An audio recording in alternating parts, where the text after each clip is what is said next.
The handout that you're working with, I'm going to run through a little bit here at the outset, but primarily I want to get to the meat of the matter, which is addressed in that the two-page handout that I gave you as you walked into the door, and it's a style of investing or an approach to investing that has had a very good track record over the many years. And I want to talk about the foundations of that methodology and some of the trading rules and techniques that are involved with it. Just starting off very quickly with some of the points here about investing in general. And 3 points here: self-knowledge, market knowledge, and discipline to employ that market knowledge. The third point is probably the most important: discipline. Becoming a disciplined, unemotional investor is probably one of the key attributes that are going to lead to investing successes. This really stems from probably one of the best books, kind of entry-level books that was ever written on the market, and it's Investment Policy by Charles Ellis. And basically he goes through some of the basic premises of portfolio management. And very simply, the keys to it are basically pointed out here: asset allocation, security selection, and technical analysis. The asset allocation decision is probably the most important decision on a long-term investment process. Because as we know, over the long history of the market, stocks have risen on average about 10-12%. If you measure it in terms of the S&P 500 going back to, say, 1926, the long-term trend has been about a 10% annual return. Obviously, it's not 10% every year, as we are painfully aware of these last few months. And fixed income investment, as measured by long-term government bonds, the returns on those are half the returns on stocks. So, your investment time horizon, the longer that investment time horizon is, the more you should be weighted towards stocks because of the superior performance that is achieved by it. Now, as I mentioned earlier, that stocks go up by a 10% annual return every year, but the volatility can be very high. In any one year, stocks can be up by 20% or down 20%. Actually, in the past 12 months, they're down by over 40%. So you can see the volatility is extremely high on the short term. Stretch out your investment time horizon, and your returns will eventually match that of the long-term averages of the market. So if you have a sufficiently long investment time horizon, clearly stocks are the place to be. The returns on those are higher, the volatility is greater, but again, as time is stretched out, volatility, short-term volatility of the market becomes less and less important. So the asset allocation question, how much do we have in stocks at any one point in time, is going to be a critical decision for our long-term investment success. Once you've decided on whether you want to be in stocks or not, the idea of stock security selections, what to buy, and when, and more importantly, when to sell. Those three critical questions we're going to address later on in this presentation. And technical analysis is going to be a critical part of that. He talks about investing is really a loser's game. Basically, he compares it to a tennis player. The pros, it's a winner's game for the pros. They're the ones that are always going for the winning shots. Well, we're not pros in that sense of the word. So what we're really trying to do in order to win the game, if you're a tennis player, the idea is to keep the ball in play and just wait for your opponent to make the first mistake. So that's the idea behind the idea that it's a loser's game. What we're trying to do, on the long-term stretch of the market, as I said, the odds are mostly in our favor. But what we attempt to do, using the technical techniques that you're learning in this course, is to help get the odds a little bit more in your favor. And the techniques, again, we'll talk about that in a few minutes. Talking about investing, we have choices. If you want to match the returns of the overall market, taking a passive investment approach, using index funds, for instance, you'll match the market. To try to outperform the overall market, you have to take a more of an active portfolio management style. And again, we're going to address the active portfolio style as opposed to the passive index style. If we want to match the market, that's fine. But if we want to outperform the market, we're going to talk about some techniques in order to do that. Investment policy, why it matters. Almost all of the really big trouble that we're going to experience in the next year is in your portfolio right now. If we could reduce some of these really big problems, you might come out the winner in the loser's game. In other words, it's not so much the stocks that, as I said, because most stocks go up over the long period of time, most of the stocks are going to match the performance of the market. What is going to torpedo your portfolio, it's going to be one or two stocks that you shouldn't own. So it's not so much what you do own, but it's what you should be avoiding that's going to help lead to superior market performance. Market timing. Well, everyone always poo-poos the idea of market timing because it's such a difficult job to do. And I want to tell you it is. But we can, again, try to use the message of the market to help us make better buy and sell decisions, when to be in the market, by how much, and when to be out of the market as well. Beating the market. Asset allocation or sector allocation can define success. Challenges are similar to market strategy. Develop a well-defined set of principles and strictly adhere to them. That's what we're going to talk about tonight. Invest like the best. James O'Shaughnessy did quite a bit of work in terms of style investing. I believe you talked about style investing at one point. The two big styles of investing is growth stock investing and value investing. I'm going to really address the growth stock investing techniques today. So these are just some of the points of different styles in investing, and what I'd like to do is kind of skip down quickly to addressing the major discussion for this evening. This style of investing was first developed by William O'Neill. He's the founder of Investor's Business Daily. And I just want to state right at the outset, I'm not paid by William O'Neill. I have no affiliation with William O'Neill. I'm not a shill for William O'Neill. The reason why I'm here to talk about this style of investing tonight is because it is a methodology that I've used for probably 30 years or so. I found it to be a successful style of investing. And what O'Neill did, going back more than 30 years ago, he studied markets. And what he was looking at are stocks that were superior market performers in all different market cycles. Now, he didn't do it just in one bull market cycle. He did it in many bull market cycles.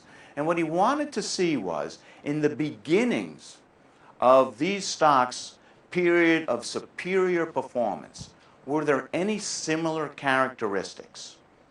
And lo and behold, he found a number of characteristics that identified potential superior stocks. And he put them together in this CAN-SLIM methodology. And the foundation of it is fundamental in nature.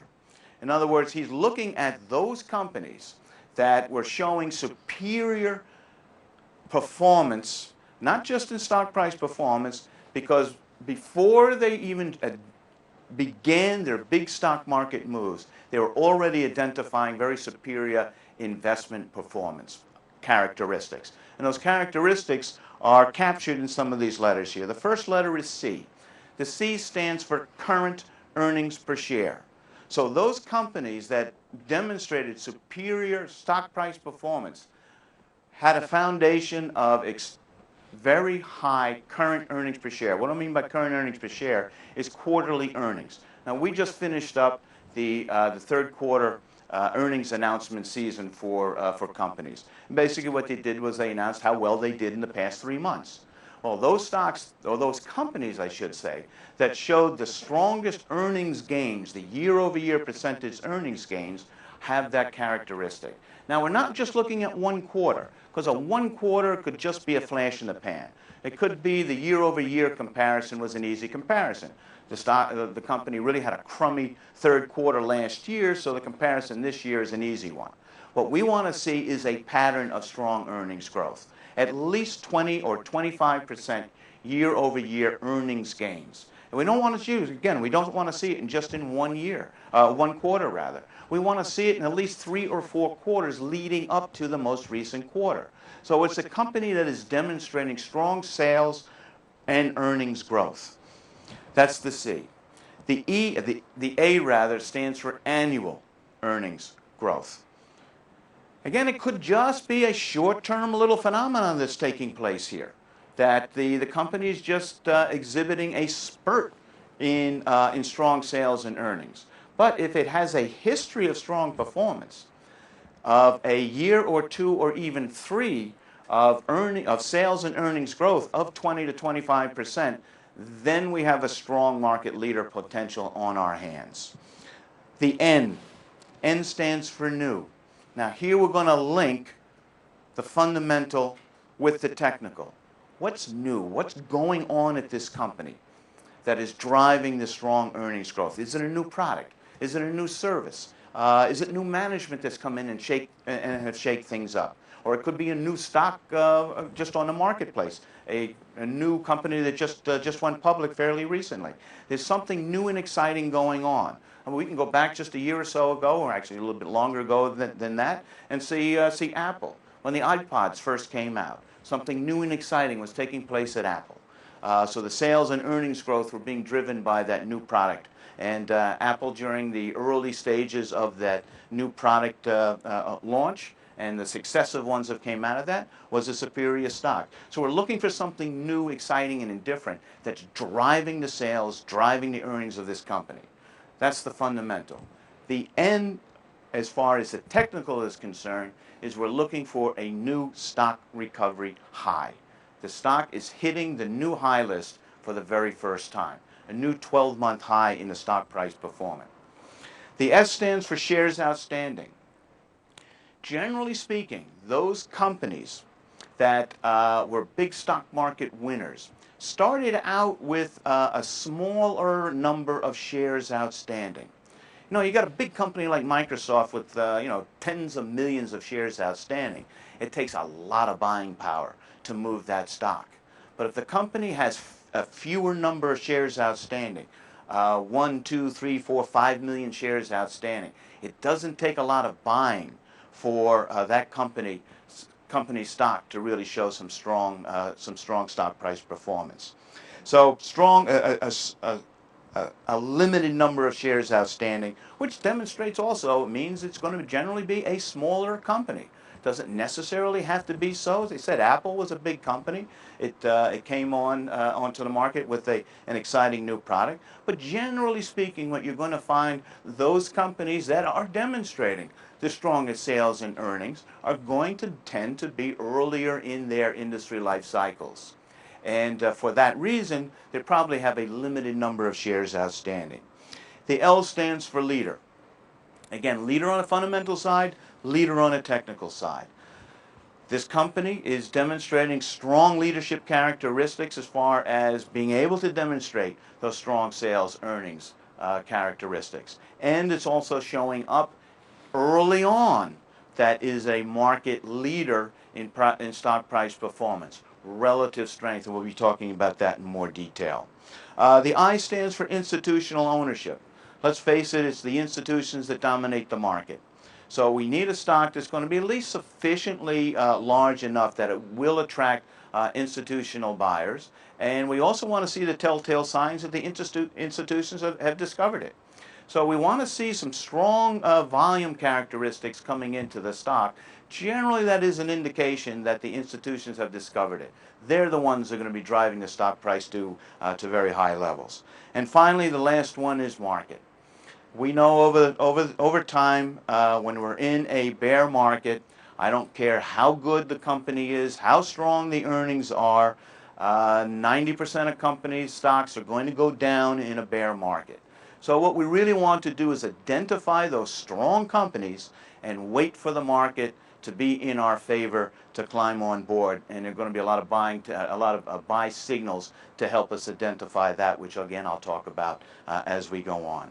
So let's start off with the early characteristics of what we're looking for. Now bear in mind again, I'm going to really be talking mostly this evening about the technical side and the technical trading techniques that William O'Neill has discovered, shall we say, over the years. But the first and foremost message to keep in mind is we are only buying stocks of those companies that are demonstrating strong sales and earnings characteristics. It has to qualify with the C and the A and the L, the current earnings per share, annual earnings per share, and the leadership characteristics before we're interested in the stocks. William O'Neill is a growth stock investor. He has found that the best stocks, the ones that had the biggest price performance in bull markets, are those companies that are demonstrating the strong sales and earnings characteristics. So, what are the things to look for? I mean, right now we're in certainly we're in a bear market. How long this bear market is going to last, I can't tell you. I'm sure Phil will be able to give us a better idea of that. But there are going to be telltale signs to help us make some judgments of when we're starting to come out of it. And one of the things we're going to be looking at as we're groping for a bottom in the overall bear market is we're going to try to establish a kind of a watch list. And our watch list is going to comprise, again, those companies that are showing the strong earnings characteristics. So we'll identify the companies first as far as on the fundamental side, and then we're going to watch the stock price performance to give us the signal that it's time to get involved with the stock. Well, you've talked about a lot of bottoming formations. There are the saucer bottoms, the flat bottoms, the double bottom formations. One bottoming formation that O'Neill has found to be particularly successful is the so-called cup with handle bottom formation. And basically what you're looking for is after a stock has been through a bear market, the rate of descent begins to moderate. You get a sharp declines in the early phases of the bear market, but as the bear market starts to age a little bit, the rate of descent starts to moderate. And so as the rate of descent on the stock pattern starts to moderate, what you're doing is you're starting to set up the left side of the basing formation. And I can't tell you how long the base is going to take to develop. It could take a short number of months. It could take multi months. It could take a long time. And actually, the bigger the base, you like to see big bases. Think in terms of big bases because the bigger the base, the longer the period of accumulation that the stock is going under. Once it breaks out of those long bases, the potential on the upside can be huge. Think in terms of bases like foundations of buildings. The bigger the foundation, the bigger the structure you can build on top of that foundation. So don't get impatient if it takes a long while for a base to build. It could be just a function of attracting the institutional investors to this particular stock, or it could just be a function of we're going to just have to wait out the bottoming process for the overall market. And sometimes it takes a while for the market to put in these bases. So once the rate of decline starts to moderate and you begin to form the left side of the basing pattern, then what you're going to see is initially, I've gone basically kind of a flat base in through here, but it can also take on a more of a rounding base And generally, the cup with handle formation does just that. What you're basically looking at is, again, this is just, I'm just sticking kind of a line underneath the pricing patterns. All your little bar charts are looking like this. So this is just kind of the overall kind of flow of the market. And so if you kind of just drew lines under the pattern, what you basically end up with is kind of a saucer shape. Now this could be just a elongated period of time that's taking place. It's going to be longer than a few weeks. You're not measuring this in weeks. You're definitely measuring this in months. And that's a good thing. So as you're rounding out this base,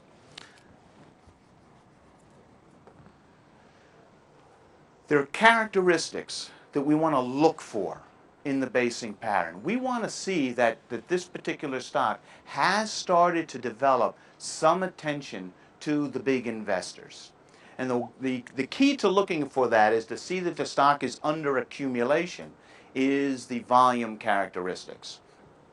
Price without volume is only half the story, because volume is basically legitimizing the price that you see forming up here. So what we want to see happen is, as the stock has reached, certainly as it reached the bottom point of this trading pattern, what we want to see particularly, we'd like to see it throughout the entire basing pattern, but it becomes critical on the right side of the pattern that the volume starts to support the price. Price is the weapon of the bull, as our old friend Alan Shaw used to say. What we want to see is, in those periods when the stock price is rallying, we want to see volume coming in on the upside. So as the stock is going from a low end to a high end, we want to see the volume starting to pick up. As it pulls back into kind of just correcting back from this initial run-up, you'd like to see the volume contract. So right here you start to see the volume picking up. As the stock is rising, as it's declining, the volume is pulling off. So basically, if you were drawing lines over the top of the volume, it would have a similar pattern to the stock price pattern right above it. So we want to see that the volume is supporting the price. That shows the stock is under accumulation. Basically what's happening here is, let's say there's a big institution that finds a stock, says, this is a great company. Great new products, great management, they've got the secret to success. The only problem here is, the market is not ready to break out into a new bull market yet, but when it does, this stock is going to be a winner. Well, I want to start buying this stock. Well, a big institution, he can't go out there and buy a ton of stock in a few days. It's going to take him a while. So basically what's happening here is during those periods of time, he's going to tell his trader, he says, look, let's accumulate this stock. And we don't want to tip our hand. So let's kind of accumulate it over a period of time. Well, our order goes into the books here and we start buying it, and the stock starts moving up. We're getting a little bigger and bigger chunks of volume as it moves higher, but we don't want to chase the thing. Because if we just chase the thing and just keep buying and buying and buying and buying, what we're going to end up doing is driving, our own buying is going to drive the stock price higher than we'd really like to pay for it. And then once we're out of the way, we're the only buyer in it. So once we're out of the marketplace, the buying dries up, the stock collapses, and what have we done for ourselves? We haven't done ourselves any favors. So we accumulate the stock over a period of time, and it has this tendency where the price is going to be rallying, the volume is coming in. So as it gets up to this higher level here, I tell my trader, let's pull back. Let's step out of the market and see if the stock can come to us. We step out, and sure enough, the stock kind of drifts back lower again. The volume dries up because we're not involved in it anymore. Then it pulls back to that level where, we found it. That was a nice, attractive area when we first started buying it back over here. Let's start getting involved with it once again, and we start accumulating the shares, and the similar pattern continues. Well, what's happening here is while we're buying up the shares, it's all those weak holders, all those people that owned it all the way down. they're looking at it and they see the stock rising into this pattern. It's been a kind of a dead stock. I've lost a lot of money in this stock. I bought it back up here. I've lost a lot of money. I'm tired of seeing it in my portfolio as I open my statement every month. And now the stock gets this little lift, and I'm more than happy to sell it to whatever idiot out there is buying it. Well, he's not the idiot. In any case, what we're doing is, as the newer buyer is coming into it, and he's accumulating the shares, he's taking the shares from weak hands and taking it to strong hands. In other words, the weak hands are these people who have owned the thing and just waiting for the earliest opportunity to get out of it. Once the stock has rallied a little bit, they're more than happy to give it to me, and I'm more than happy to take it. So that's basically what's happening in through here. It takes time. And as we know, market bottoms take time. We got to get confidence back into the market. At least we got to get rid of the panic. So what happens is, as the stock, as I said, the rate of descent slowly starts to shallow out, and we start eventually going more sideways now than we are down. So we're putting in this basing pattern. Now, as I said, there are any number of different basing patterns. This is just the plain saucer pattern. We've talked about the flat base, where primarily the stock is just range bound over a long period of time. It's just every time it gets to a particular price level, it can't get any higher, and so it pulls back. But very nicely, every time it gets to this lower point, it holds. So it just stays in this range bound area for a long period of time. That's fine. It's a flat bottom. They're fine bottoms. We want to see the exact same characteristics that I just described over here, where the volume is supporting the price. So, what we basically completed over here is the cup portion. So, we've drawn a line underneath the pricing pattern, and every time it's gotten back up to kind of this former high point level, the stock couldn't get through, because every time it got back up to this high level, some of these weak holders were very happy to get rid of their shares. Well, when it gets up here and we're completing the right side of this basing formation, and we get back up to this old high period over here, once again it gets right back up to this level, and it can't break through. It can't break through on the first try. Well, if you really think about it, we made a lot of progress from this low to get back up to this high over here. A lot of buying went into it just to drive it from this low level up to this high level over here. The stock needs a little bit of a resting period. Well, that's where the handle comes in. The handle is the last bit of these weak sellers finally giving up. So we got back up here to this high point once again. We tend not to be able to break out into new high territory on the first try. So as we get back, completing the right side of this whole basing pattern, what happens is the stock just kind of drifts off, and that's what you want to see. You want to see a drifting off. You don't want to see a sharp decline. What you'd like to see is, again, something that, here's this big shaped cup over here, then you have this little handle that takes place over here. What you're looking for is a drifting off, and what's even better is you look at the stock and it's pulling back. That's a good sign. A lot of people look at when the stock gets back up to this high area here, it can't get out on its first try. So a lot of people are hoping that it kind of goes sideways like this and kind of breaks out from that level. Yeah, it can do it, but more often than not, the more powerful pattern is if this handle has a downward bias to it. Now this has taken absolute months of time to form. Well, this little handle over here we're going to be measuring that in weeks. Now you can look at this pattern, the big pattern, on the daily charts or even the weekly charts, and the patterns are going to be the same. When you're looking at these big patterns, actually the weekly charts are even better, Because with the weekly charts, what you can do is, it's a lot easier to track the price and volume with the weekly charts than it is with the daily charts.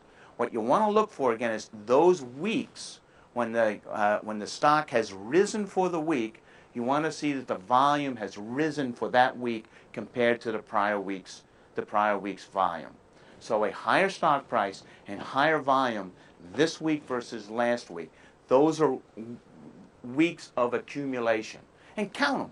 Count how many of those accumulation weeks have taken place, particularly in the right side of the pattern.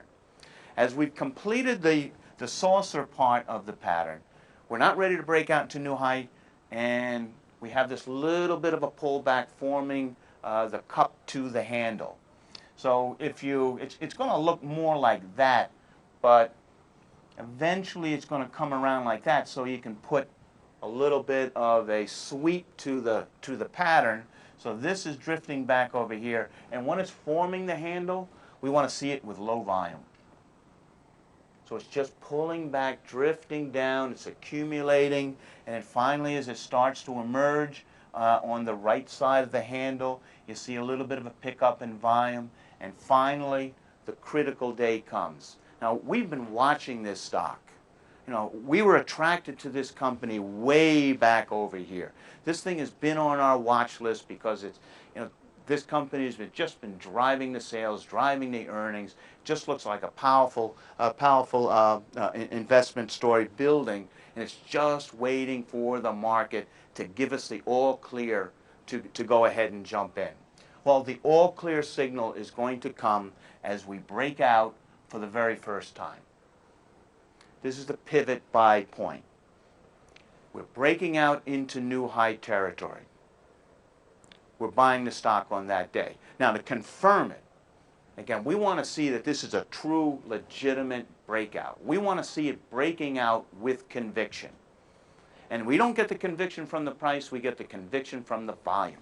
As the stock breaks out into new high territory for the very first time, we want to see a big spike in volume.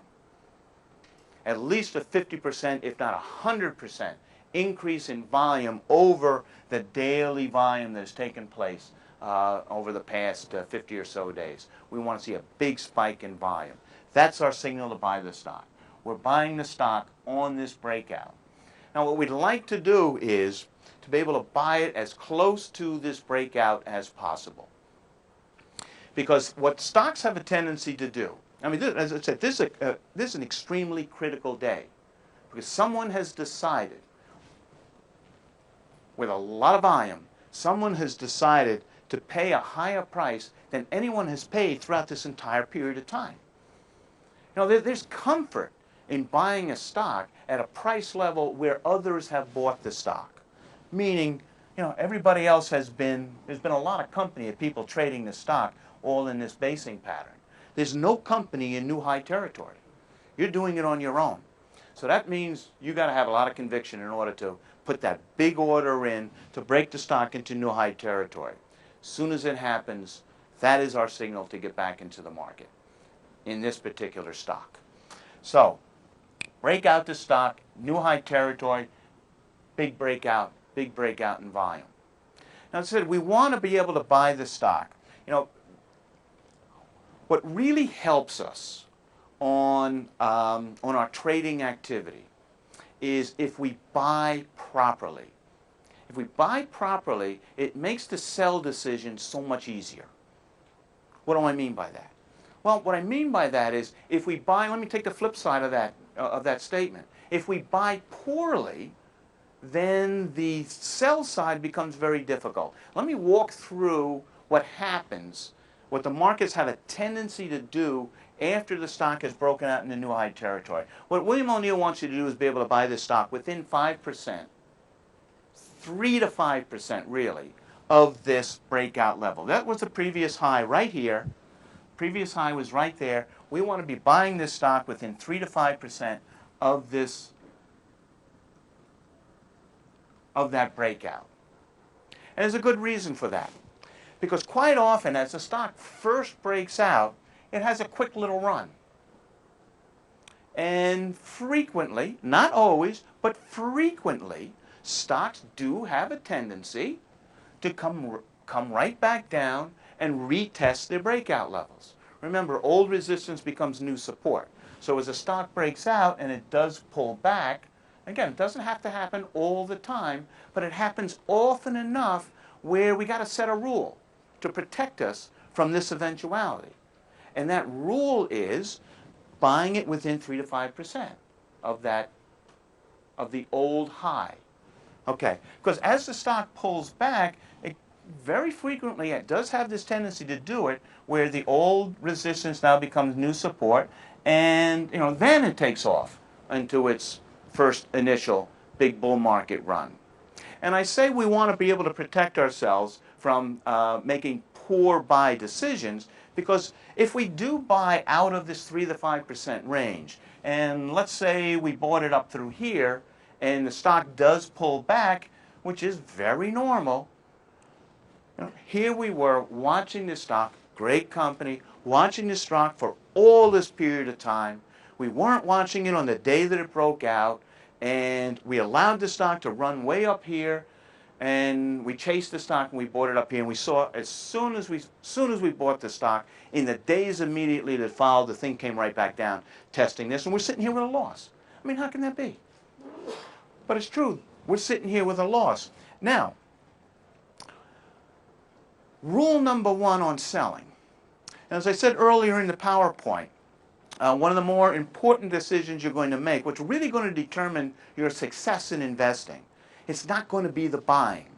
Because I said, over the long period of time, if we get involved with the bull market can bail us out.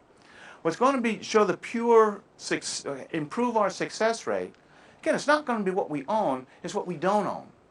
If we can limit our losses, that's going to improve our successes over time. Rule number 1, and probably the most important trading rule that William O'Neill has, is if a stock that we own, that we buy a stock, and that stock declines by 8%, you're a seller. 8% decline on your purchase price, you're a seller. No ifs, ands, or buts. This is your protection. This helps you build the discipline in your trading activities. So, if you missed the early breakout here and ended up buying it up in here and saw it pull back, which is a normal occurrence in the market, and it pulled back and you end up over here with a 10% decline, you're selling it just before the thing is about to take off, because we have to stick to our rules. The rule says we buy a stock, declines by 8%, we don't take exceptions, we sell the stock, just as it's pulling out here and taking off, because we don't know. Maybe this stock coming back down here will be a successful test. We don't know if it's going to be a successful test or not. This could end up being a false breakout. We don't know. Right? So, if we bought it up through here, and we look at it starting to head down in this direction, we say, oh, well, that's a normal correction. It's going to come down. The old resistance will become new support, and everything will be fine. I'll be able to ride it through to my 10% decline, and I'll more than make up for it because this is a great company, and it's going to be a big stock market winner.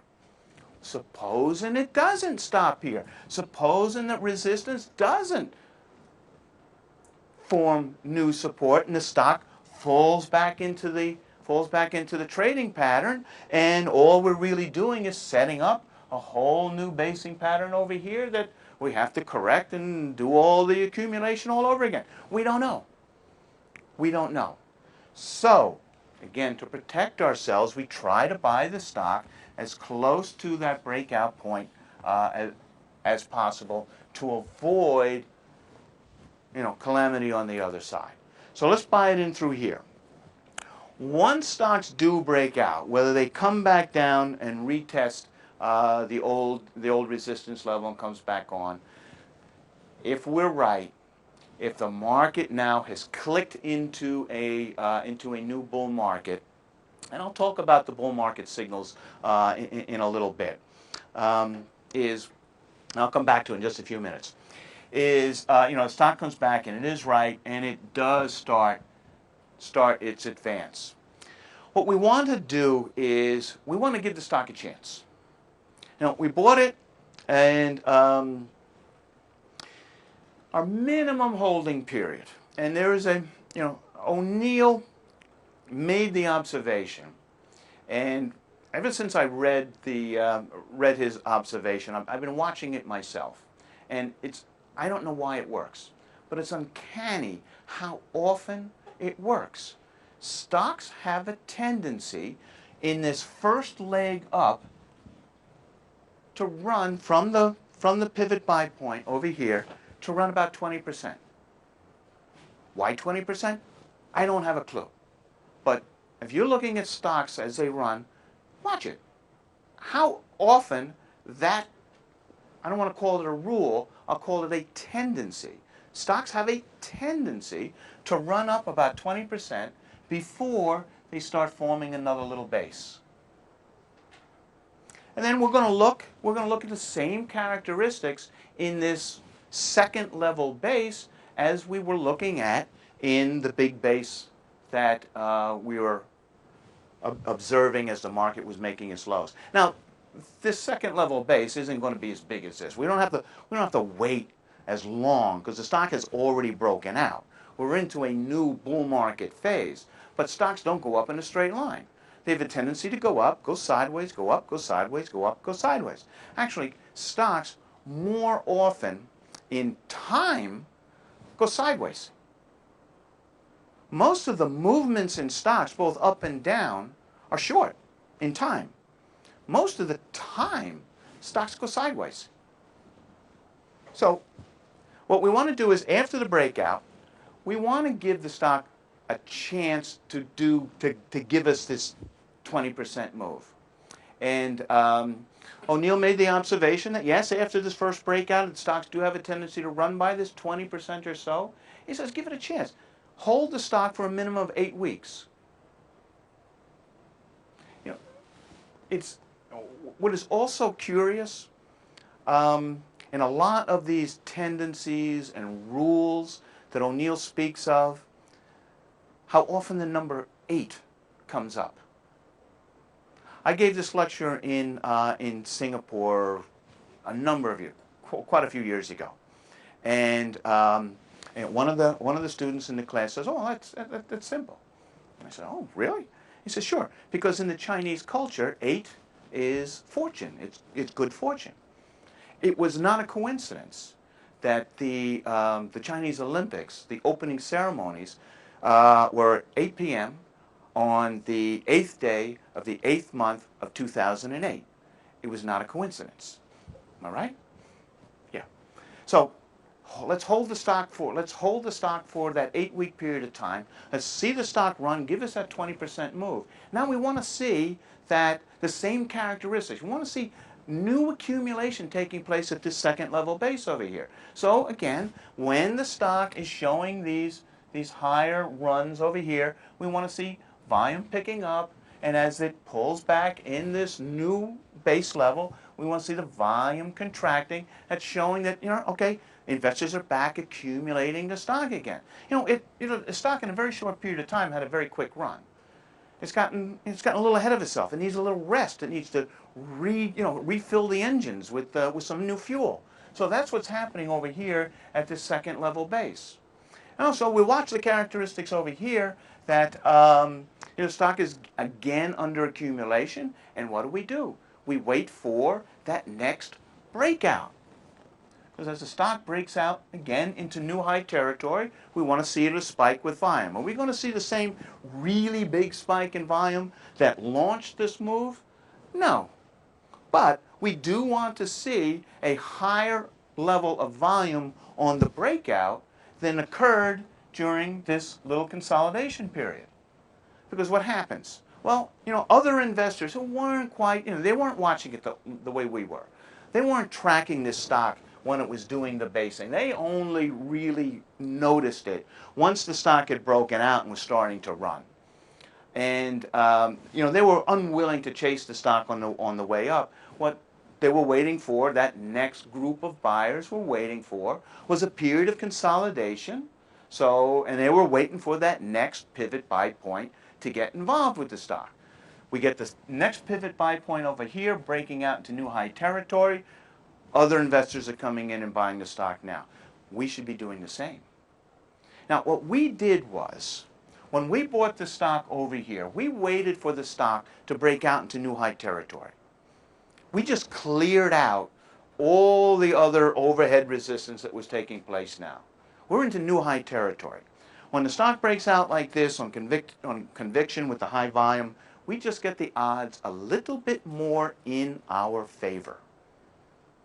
And that's what we're always trying to do. With each incremental point over the stock's life cycle, what we're trying to do is get the odds more and more in our favor. All right, the stock is up here. We already have a 20% gain. All right, so we already have the stock in our favor. Now, if this is going to be the big stock that we think it's going to be, it's not over. This is just the beginning. Bull markets can run for a year and a half, 2 years. We want to, if we find an exceptionally strong company, an exceptionally strong stock, we want to make the most of it. So what do? We pyramid up. We're going to be buying more stock up here. We're always buying up. Probably critical rule number 2 from O'Neill is never average down. Actually, he says never, never, never.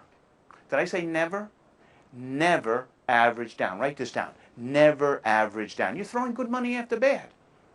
You know, whether this question comes up in one of your exams or not, doesn't matter. This is rule number 1. You should always remember this. Be guided by that principle.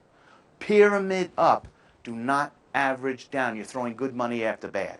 So, odds are in our favor. We bought the stock over here. We got a 20% gain over here. There's a lot more on the table. We buy more over here. What are some of the other signposts that are on the way? Well, maybe before I get to that, let's talk about the market. Well, as I said earlier, this was a powerful company. This stock was ready to go. All back over here when it was forming the right side of the base. All it was waiting for is the market, you know, the M in Can Slim, to kick in. We want to make sure that, you know, the market is starting in a new bull run. What are the telltale signs we want to look for? That the market could be starting a new advance. O'Neill talks about a follow-through day. Now, every new bull market has started with a follow-through day. Does every follow-through day result in a new bull market? The answer is no. We actually had a follow-through day just a few weeks ago with that big 500-point update that we had a couple of weeks ago. The market ran off of that, but it couldn't sustain itself, and it fell back down. It was a fail. It was a failed follow-through day. What is a follow-through day? What a follow-through day is this.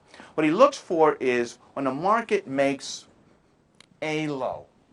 This is a low point for one of the senior averages, whether it's the Dow Jones Industrial Average, the S&P, or the NASDAQ. It's made a new low. And the first up day after the new low is your benchmark low. Okay, he says, okay, that's the low so far on the market. Then we start counting. What we're counting is, this is day number 1 of an attempted new rally. And we're not going to jump in here because that's just day number 1. We need a little confirmation. So what he's looking for is, we want to wait for, ideally, 4 to 7 days.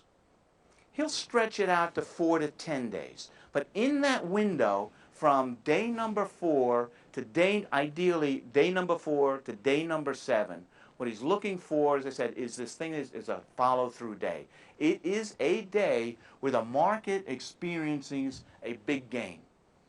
2% gain, at least, in one of the senior averages with a spike in volume. Now, if it comes within that window, okay, it's a new attempted rally. That's what he's looking for. So what we're waiting for is a combination of 2 things. We're waiting for the breakout over here of this individual stock. We're waiting also for the attempted, the first elements of an attempted rally phase, that follow-through day, to indicate that perhaps it is safe to go back in the water. Now, what we're going to see, if it's a truly legitimate new bull market that might be emerging, is as the stock or as the market registers one of these follow-through days, we're going to see, we should see, stocks that have been on our watch list, stocks that have these characteristics, that have been forming the basis, and are just right up here, just ready to go. Like, it's just like racehorses, waiting for the gates to open and they're busting out of the gate. Well, the opening of the gate is the follow-through day that takes place here in the market. When this occurs, what we're likely to see is a bunch of stocks of these new bull market winners emerging. They're the ones who are going to be emerging into new bull market phases of their own because they're already demonstrating leadership characteristics at CL. Now, it brings me up to another one of the kind of the telltale signs to help us determine that this stock is indeed a winner. Well, as the market itself is still kind of in this down phase, we really haven't initiated a new bull cycle yet, and but because the overall market averages are coming down, these stocks that we've been watching, they've been resisting on the downside. They haven't broken out into new high territory yet because they haven't had, the follow-through day. They haven't had the signal from the overall market to say now's the time. But they're also not going down anymore. So as these stocks that we've been following have been just being held back from breaking out to new high territory, as the stocks have been generally going sideways, forming the right side and completing their basing patterns, well, the averages are going down, the stocks are not going down, so what's happening to relative strength? Relative strength is already showing the characteristics that all we need is price to confirm. So as the price is going here, this market is going down, relative strength is already starting to move higher. And generally speaking, what you're going to find in these stocks is that relative strength line breaking out into new high territory before the price does. That's a great telltale sign. So more often than not, you're going to find relative strength going into new high territory before price, but even if it doesn't, what you'll definitely want to see is when the stock does finally break out into new high territory, you want to see it confirmed by the relative strength line as well. So here we have price going to new highs, relative strength line going to highs, and with conviction with the high spike in volume. That's your telltale sign. So we've got price, we got volume, we got relative strength, and we got the new follow-through day on the overall market.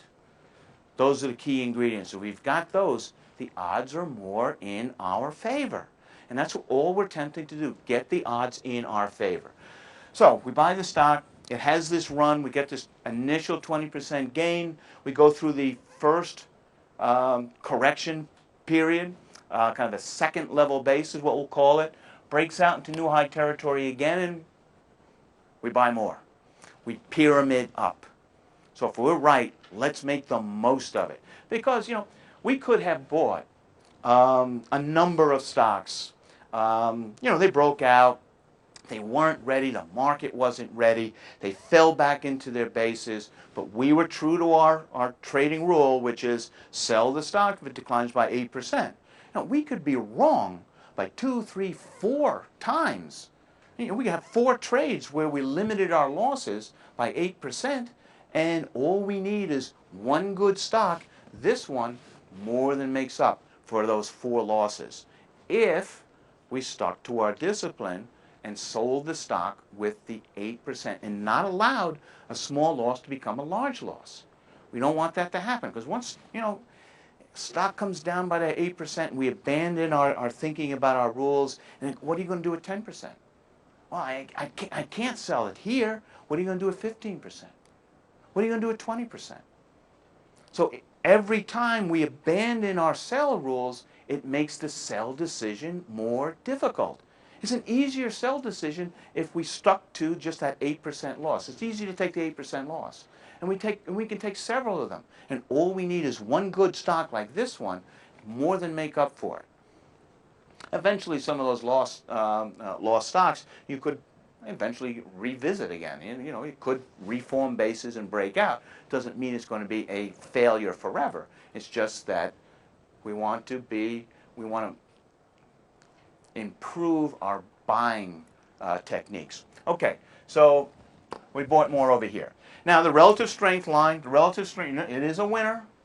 You know, it is one of the big stocks, so the relative strength line is going to follow this thing up. Well, we got other things working for us too. We've got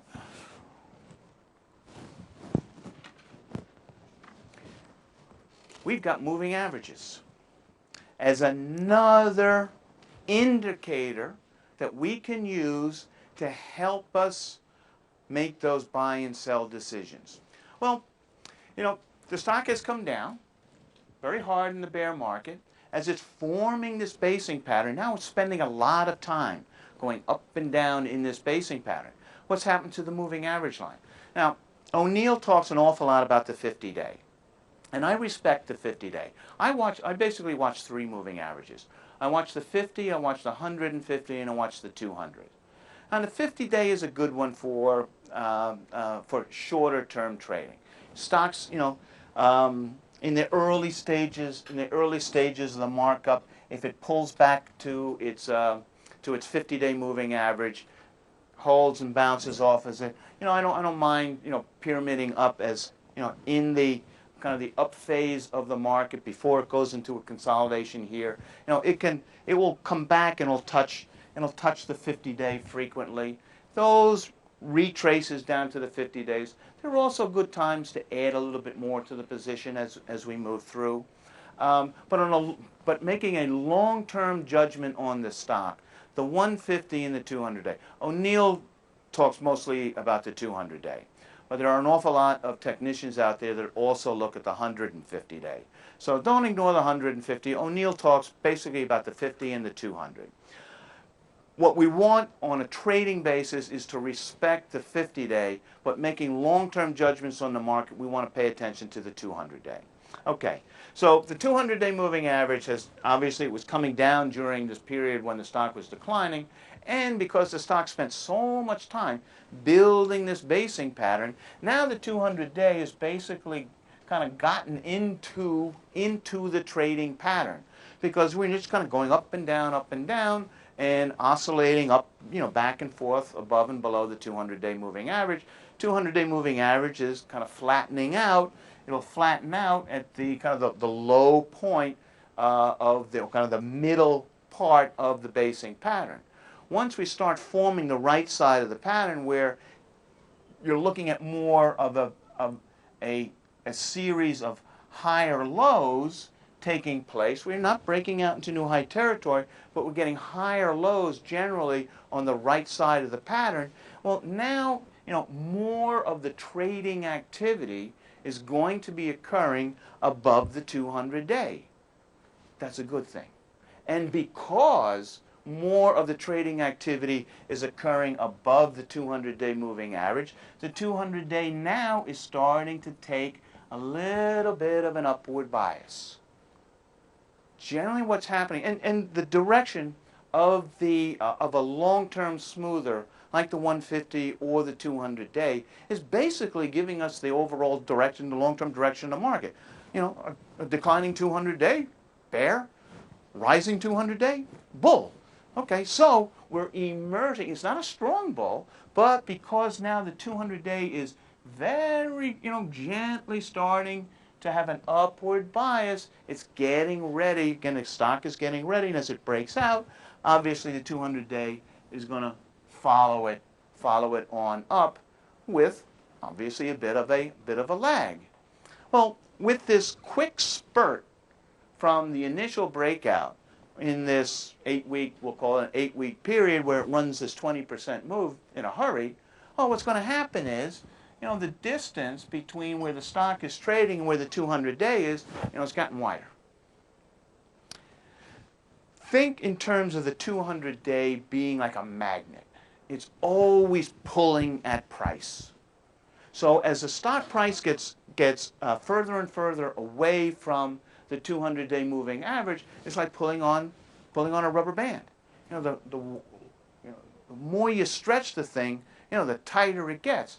Well, eventually, that's basically what, as it gets ahead of itself, we'll call it, it's getting overbought in kind of the logo of technicians. But as it's gotten far ahead of its long-term smoother, generally that's what causes this consolidation period to take place.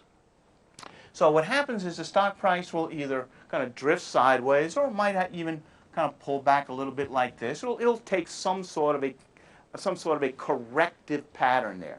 Basically, what's happening is the stock is just waiting for the 200-day moving average to catch up to it. So the 200-day moving average starts to, now it's starting to, because the influence of these higher prices are being added to the 200-day. Now the rate of gain of the 200-day is even starting to pick up a little bit faster.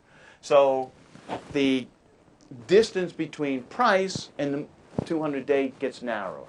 So as the two get closer together, then the stock will be ready to break out into new high territory.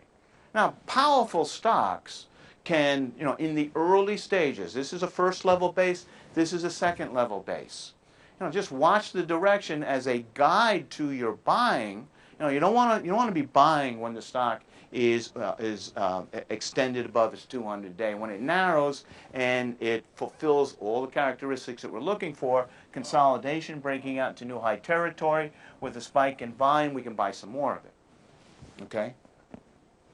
All right. So now we got relative strength confirming what we're seeing in the price. We've got volume now confirming what we're seeing in the price. And don't forget volume, because as the stock is running up over here, we are seeing an increase in volume all throughout this initial up phase. As we go through the consolidation, volume will have a tendency to dry up a little bit. Certainly, you're going to have less volume in the consolidation period over here than we had in the markup period over here. But we still want to see the same characteristics of volume in the consolidation, where on those days when the stock is up, we want to see volume up. On those days when the stock is down, we want to see a contraction in volume. Indication, again, of a stock under accumulation.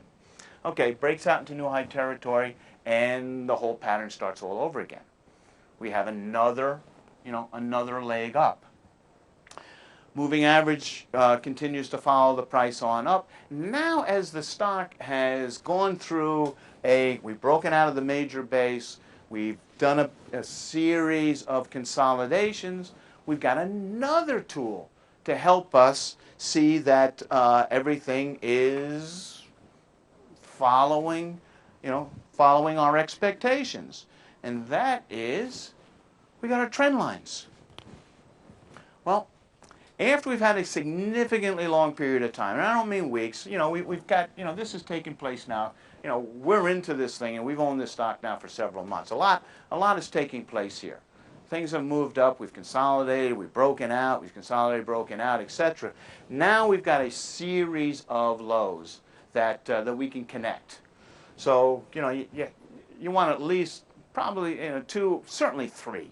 You want at least three low price points in order to connect, in order to create a trend line. The stock will have a tendency. Basically, what the trend line is doing is just telling us about on a long-term rate of gain that the stock is rising at, similar to what the 200-day moving average is doing. So, watching that the stock is staying true to its uptrend, that's another indication that it's following the pattern that we've come to expect of it. All right, we've owned this stock now for a really long time. Okay, now, we started off with I'm going to make this a little bit smaller because I need some room.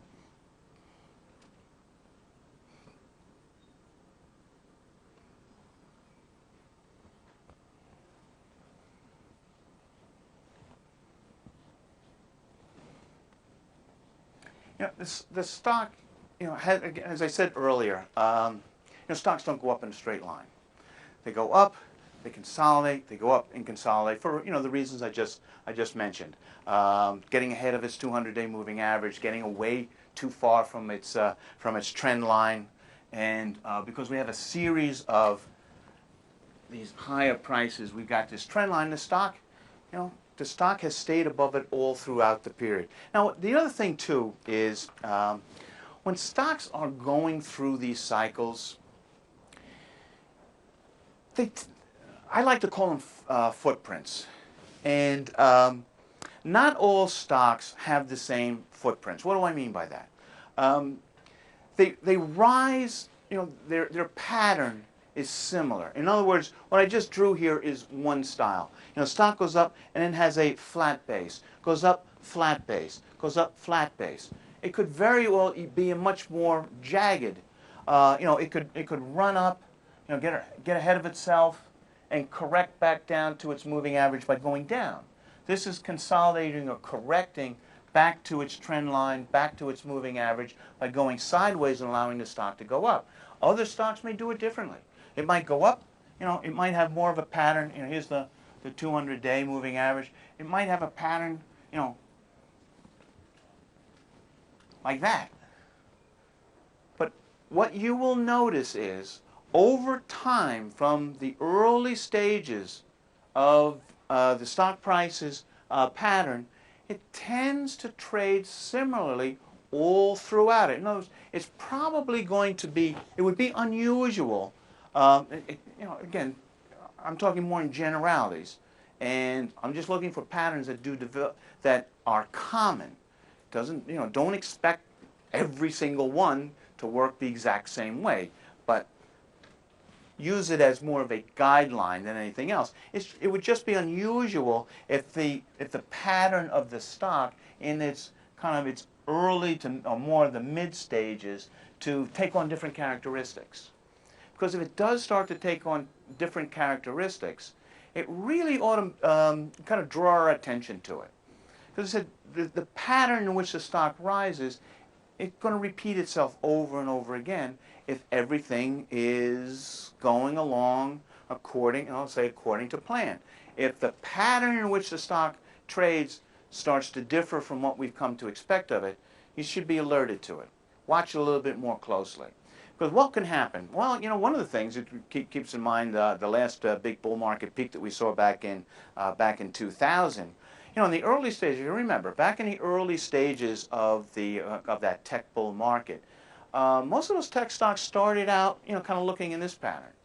Then, as things got on into more of the feverish paces towards the end of the big bull market run, the characteristics were very different.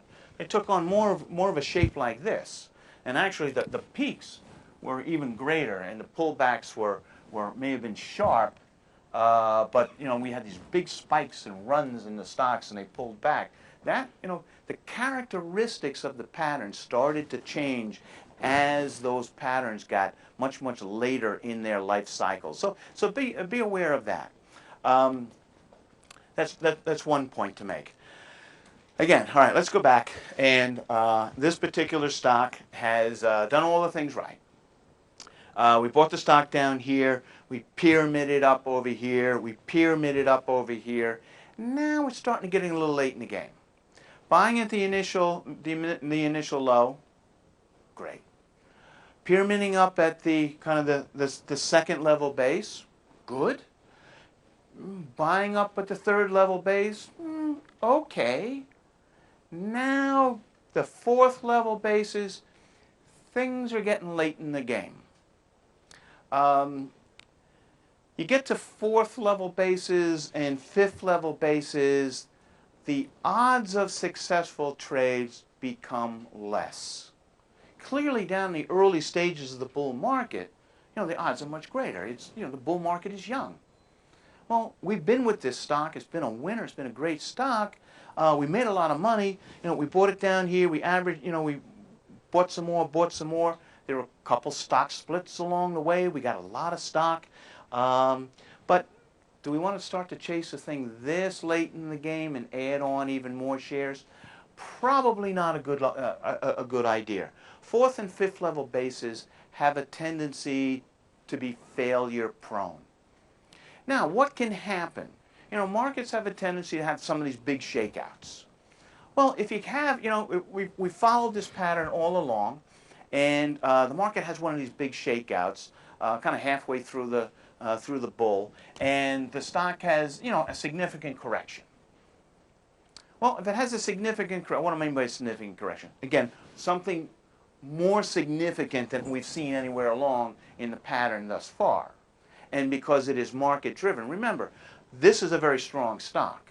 It has been outperforming the market on the way up.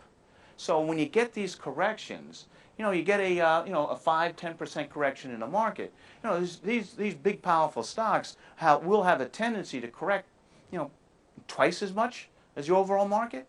You get a 10% pullback in the market, a 20% pullback in one of these stocks. It's not unusual. You know, these are the big powerful engines. So if you get a kind of a 20% correction,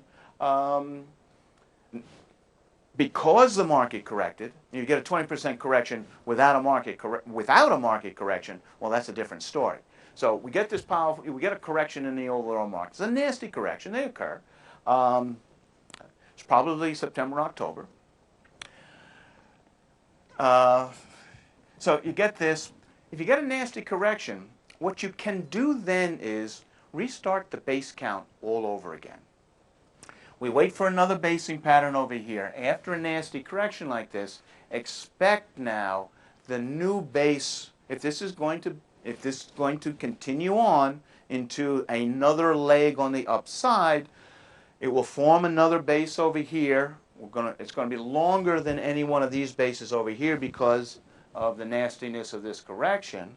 The same characteristics we're going to be looking for, breaking out to new high territory over here, will be a signal for other investors to get involved with it. Now you can decide whether you want to get involved with it again, you know, adding to your position or not. But generally speaking, other investors who have come late to the stock will look at this as a buying opportunity for them to come in.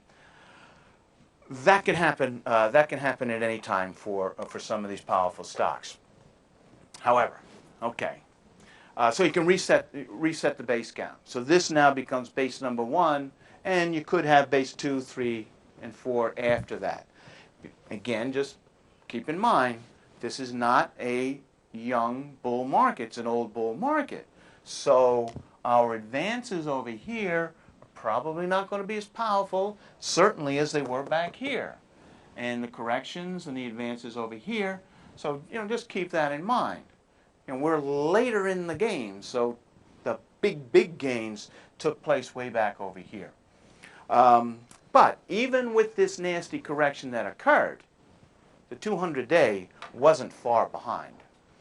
In other words, we really didn't collapse too far into this 200-day. 200-day is in here. And the reason you probably had this nasty correction is because, you know, it was a powerful stock for a long period of time.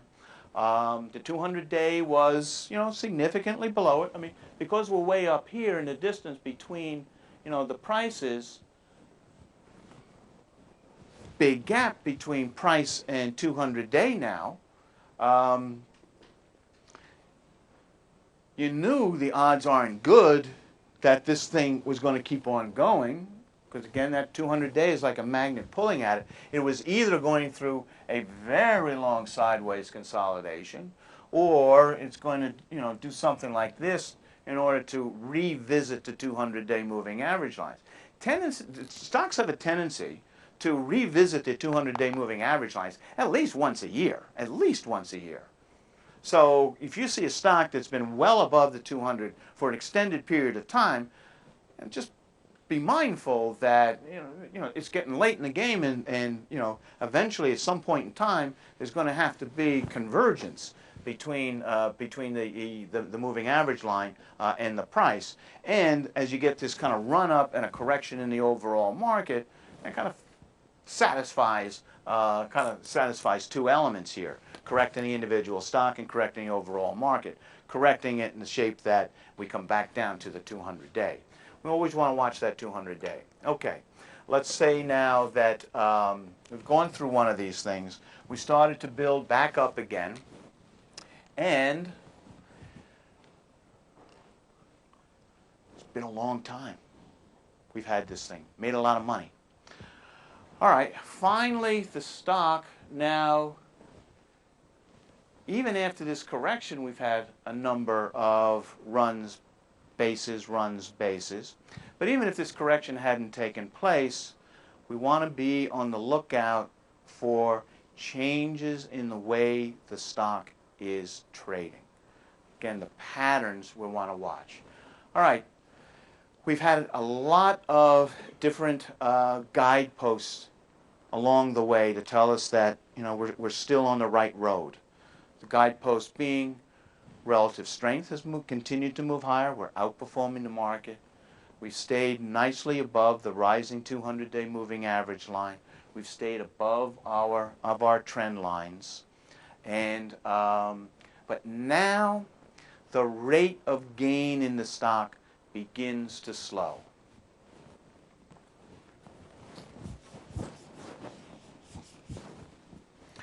Now after these runs,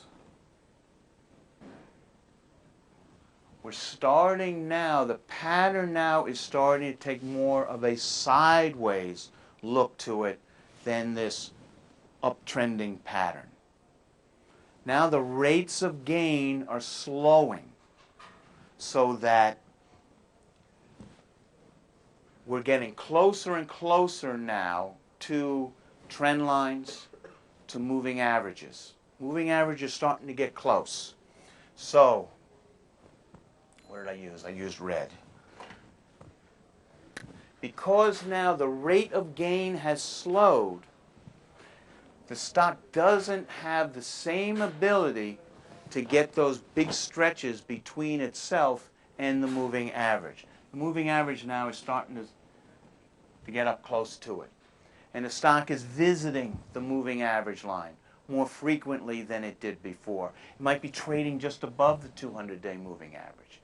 And then eventually, so much time now of kind of more sideways than up action is taking place, now the 200-day line is starting to slow down and actually start to move into the trading pattern itself. We want to now watch. Again, we're always watching volume.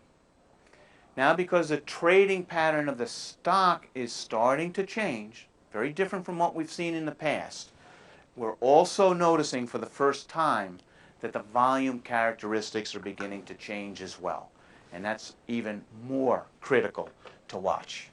Now, during those periods of time when the stock is going through these advancing stages, it's doing it without the conviction that was there earlier on, meaning the volume now is a bit lackluster. And so in other words, volume is no longer supporting price. What's even worse, as we start to trade off, volume is actually starting to pick up a little bit in the declines. Go back to, I was that original investor way back when, and I was buying the stock back over here, and I didn't want to tip my hand to the market. I didn't want to go out there with big buy orders that other investors could see and say, hey, he's discovered a stock over here. I'm gonna follow him. I wanted to do it quietly. I wanted to accumulate my position over time without affecting the stock price. So I was bidding. So during the up phases, I was in there bidding for the stock. So anytime a seller came in with a piece of stock, I'd buy that. I'd grab it. But I didn't want the stock to run too far. I'd let the stock, I'd pull back from the market, allow the stock to come to me. Well, I've owned the stock. I bought it over here. I bought more over here. I bought more over here. There have been a number of splits along the way. I may have owned a million shares down over here. I got 5, 10 million shares of it up here. It's been a great stock. I can't just dump, 5, 6 however million shares that I now own onto the market. I do that, I'm going to crush the stock. And then, I'm not helping my cause any. So what I do is I start to feed it into the market. When buyers appear, I'm there unloading my shares. So what's happening is I allow the stock to rise in price, then I come into the market. My trader comes into the market. He starts feeding the stock into the market. So what's happening is, well, I'm putting a little bit more pressure on the market that wasn't there before. So the stock price is starting to decline on my heavier volume. Now what we're seeing here is this is just the reverse of what we were looking at down here. This is accumulation. This now is distribution. Now there are a lot of patterns that can indicate tops. Just like we drew patterns under the original base that had a nice rounding base to it. Those bases, the saucer bases that look like little smiley faces. When you're looking at a chart and you see little smiley faces looking back at you, that's a very pleasant thing to look at. Well, if you're looking at a chart now where you're drawing lines on the pattern because you got a low here, you got a little higher high over here, and now a lower high over there, and you draw this. It looks like it looks like an old frown. We don't like frowns. That's very discouraging. So now you have these frowns looking back at you. Well, basically what you're looking at is your old friend, your head and shoulders top. Well, we got your shoulder over here, your head over here, and your shoulder over here. Well, what you got now is this head and shoulder top is taking place, and you got the neckline over here. Well, what the neckline represents is just a level of support. Every time the stock has come down to this level, there was somebody, a buyer, willing to step in and to support the stock at that level. Okay, that's fine. But we didn't get the big oomph on the upside. We didn't get the volume confirming the prices over here. So now we're starting to see volume coming in even, just like we saw it over here when we're putting in the base. The volume can dry up on the left side of the base, and particularly in the kind of the low end of the base. But as we're coming out of the low side of the base, the right side of the cup, we want to see volume starting to pick up. Well, that's good.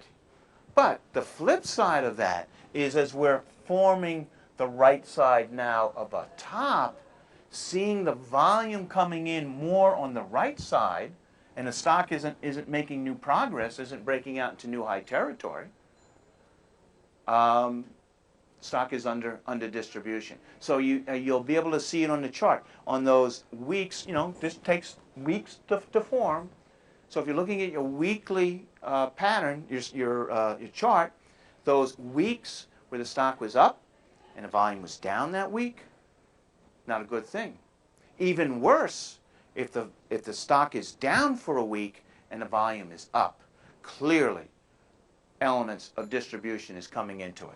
So what we've got here is we're starting to form the base. Now there are other little kind of techniques and things we look at. I mentioned the 200-day. Well, either the 150 or the 200-day, same difference. A long-term smoother. Now the 200-day now, just like because we were spending so much time in the bottom, the 200-day got into the trading pattern and started to go sideways. And because more of the trading pattern was in the higher end of the range than the lower end of the range, on the right side of the basing pattern, the price was generally above the 200-day, and the 200-day was starting to inch forward, just the reverse over here. Now the 200-day is getting into the either at the bottom of the trading range and it's gone flat, or it's gotten into the trading range and it's gone flat as things have gone on. Now the odds are getting away from us. Now, these are all the reverse of what gave us the odds in our favor. Now the odds are starting to click against us. All right, we got the moving average line. We got the telltale signs of what the message of the market, the message of the volume is telling us. We also have another one. Our trend lines. Well, the rate, the stock continued to rise at that nice steady pace over, that whole cycle. Well, now the rate of gain is slowing down. More of the trading is more sideways than it is up. So what happens to the trend line? Now the trend line is getting close to being violated, if not violated itself. So we're going through a period over here where now the trend line, we're getting close over here to that trend line. Very different from what we've seen back over here. Trading pattern is changing. I'm a baseball fan. A Met fan. Very disappointed Met fan. And just like in baseball, 3 strikes and you're out.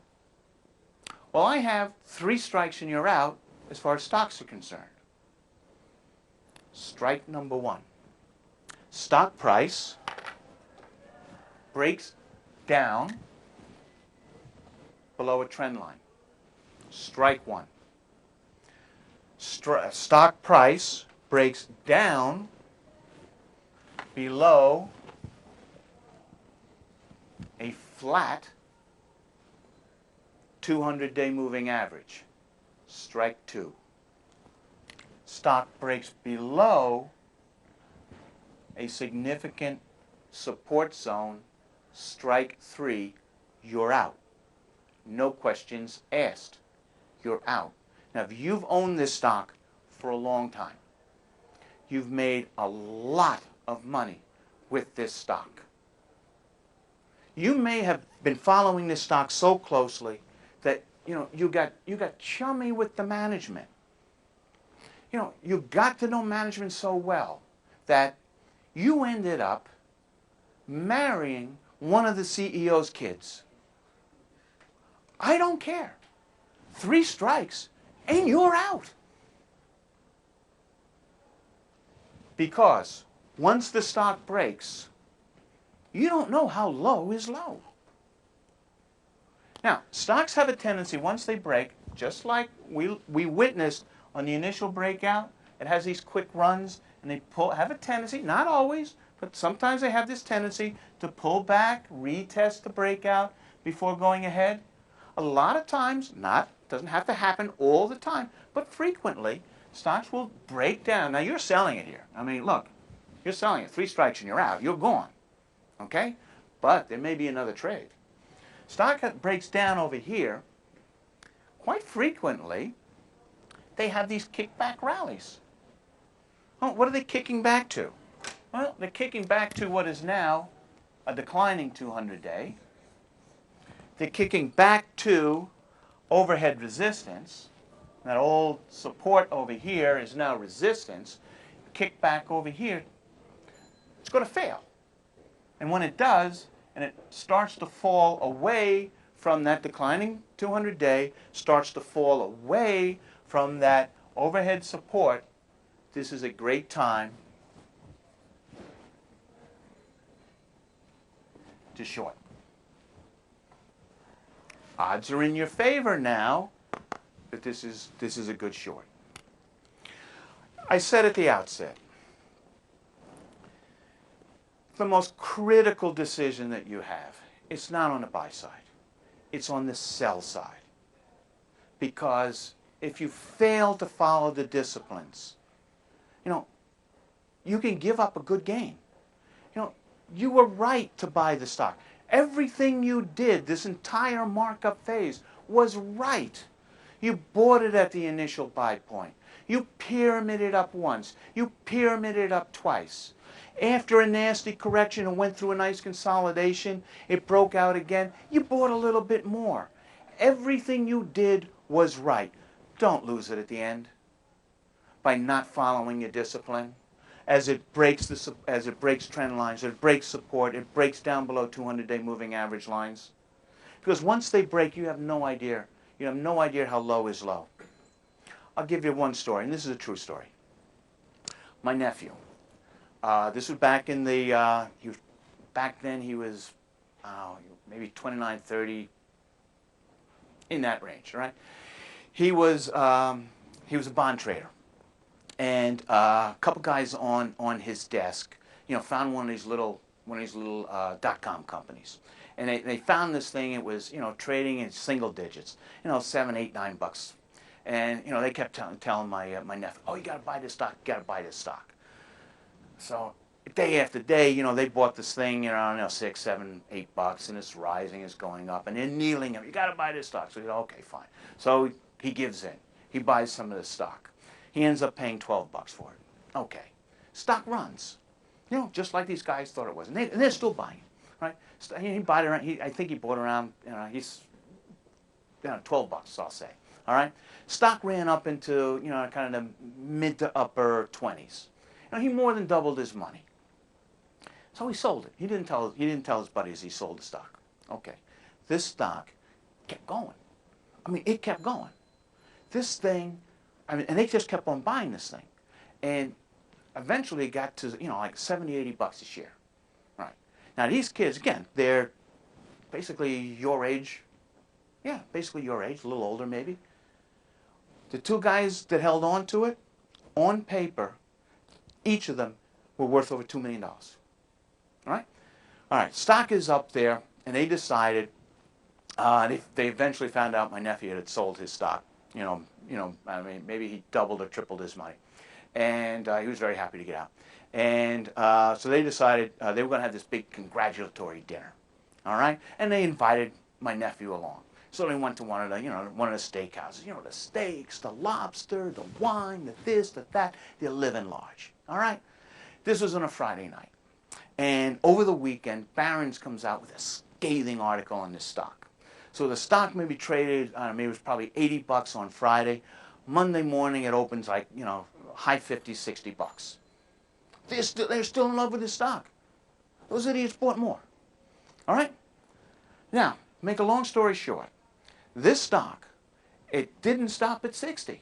It kept going down and down and down and down. And basically, these two kids, they eventually got out even. My nephew made more money on the stock than they did. You've got to be a disciplined seller of stock. You can't fall in love with stocks. And they start to break down. You've got to get out of it. I mean, what happened over here? All the people who bought it up and through here. You like the stock up here, you wouldn't have bought it there. So what are you going to do when you see the stock over here? Well, you're going to buy more, aren't you? Now, I'm not talking about the wise investors, because you would never do that, because you never average down. Well, they averaged down, which is the wrong thing to do. Okay? And they didn't wait for a proper base to form. They didn't wait for a breakout. They were buying it up and through here. Maybe they did. Actually, maybe they bought it up and through here as it went to new high territory. But there's no volume. This wasn't a proper base. And on a breakout, there was no volume to confirming the breakout. So maybe they bought it over here. So they thought that they were buying it properly. Right? So they own it over here. They liked it over here. They got to love it over here. So they got to buy more. So what they do is they buy more, and it kicks back into this overhead resistance. And clearly the overhead resistance is going to hold over it. Because anybody who bought the stock up and through here, with the stock trading down here, they have what? They got a loss. And what's the perennial prayer in investing if you're sitting in that position? Please, God, let me get out even. I'll never do it again. Well, it doesn't work that way. So what happens is anybody who bought the stuff up and through here saw the stock kick back close to his buy point. Oh, please, let me get out as close to even as I can. They're sitting there. Anybody who owns it, they're sitting there. They're going to be selling this stock. It's never going to get up and through here again, because you have all these people up here going to be unloading it as quickly as they can. And so it will fail as it runs into overhead resistance. And because now the market is starting to roll. And what are the characteristics of the market rolling? Same characteristics of a stock. So when you see, and again, price and volume, price and volume. You want to see price being confirmed by volume. On those high days, or on those rising days, you want to see rises in volume. Well, the same thing is happening as you're witnessing here as the top is forming in the stock.